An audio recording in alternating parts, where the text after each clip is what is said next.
Mi nombre es Rodrigo, y lo que voy a contarles es algo que me sucedió hace algunos años. Hasta entonces siempre había sido bastante escéptico respecto a leyendas y cuentos de fantasmas, pero aquella noche en el cañón cambió por completo mi forma de ver el mundo.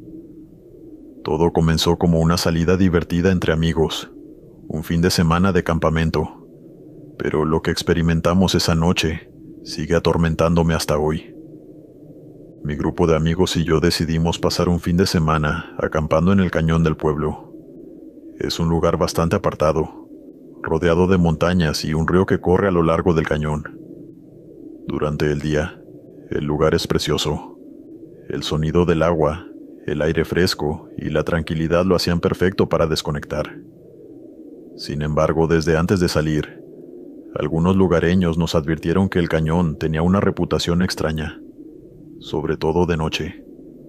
Hablaban de la leyenda de la Llorona, de una mujer que, según decían, vagaba por el cañón llorando por sus hijos perdidos en el río. Pero como muchos jóvenes que se creen inmunes a esas cosas, no les dimos importancia. Íbamos a divertirnos, no a asustarnos con cuentos viejos. Llegamos al lugar por la tarde, armamos nuestras tiendas de campaña y preparamos una fogata. Éramos 6. Mis amigos Daniel, Andrés, Raúl, Marcela, Mónica y yo. La tarde pasó rápido entre risas, comida y algunos tragos. Cuando el sol comenzó a esconderse detrás de las montañas, el ambiente se volvió un poco más frío, pero todavía se sentía tranquilo. Hablamos de mil cosas, e inevitablemente, la conversación derivó hacia las historias locales. Daniel, el más escéptico de todos, bromeaba sobre la Llorona, imitando su famoso lamento con voz aguda y exagerada, lo que provocó risas entre nosotros. Nadie en serio creía que algo pudiera pasar. Sin embargo, las risas comenzaron a apagarse cuando la noche avanzó. Alrededor de la medianoche, el cañón estaba en completo silencio. Solo se oía el leve susurro del río y el crujir ocasional de las ramas cuando el viento las movía. El fuego de la fogata ya era solo brasas, y empezamos a sentir el frío más fuerte. Recuerdo que Marcela fue la primera en mencionarlo. ¿No sienten que está más frío de lo normal?, dijo mientras se arropaba con una chaqueta. No le dimos mucha importancia al principio, pensando que solo era la típica brisa nocturna de las montañas. Pero pronto, todos sentimos lo mismo. Era un frío que calaba, un cambio de temperatura que no parecía natural. Estábamos a punto de apagar todo para irnos a las tiendas cuando escuché algo. Al principio fue un sonido lejano, apenas perceptible, como si el viento hubiera tomado forma de susurro. Pensé que era mi imaginación, pero cuando miré a mis amigos, vi que todos estaban atentos, con la misma expresión que debía tener yo. No era el viento, era el eco de algo más. ¿Lo escucharon?, preguntó Mónica en voz baja.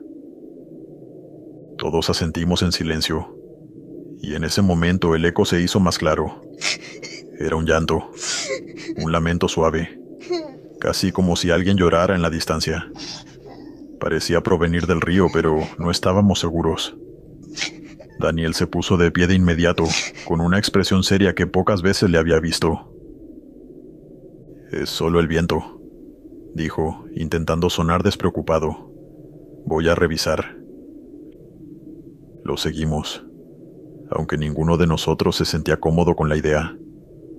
Daniel caminó hacia la orilla del río con la linterna en mano, y nosotros lo seguimos, aunque mantuvimos una distancia. A medida que nos acercábamos, el llanto se volvía más claro, más definido. Era la voz de una mujer, llorando con una tristeza tan profunda que nos ponía los pelos de punta. «Debe ser alguien que se perdió», dijo Andrés, tratando de encontrar una explicación lógica, aunque su tono revelaba su incertidumbre. Cuando llegamos al río, Daniel iluminó el agua con la linterna, pero no había nada. El llanto seguía allí, tan cercano que parecía imposible que no viéramos a nadie. En ese momento algo en el aire cambió. El frío se hizo aún más intenso y el viento dejó de soplar por completo. El cañón estaba en completo silencio, salvo por el sonido de aquel llanto que seguía resonando. Fue entonces cuando la vimos. Cerca de la orilla, a unos 10 metros de donde estábamos, una figura se levantaba entre las sombras. Al principio pensé que era solo un reflejo en el agua o una ilusión creada por el miedo, pero no. Era una mujer, o al menos eso parecía.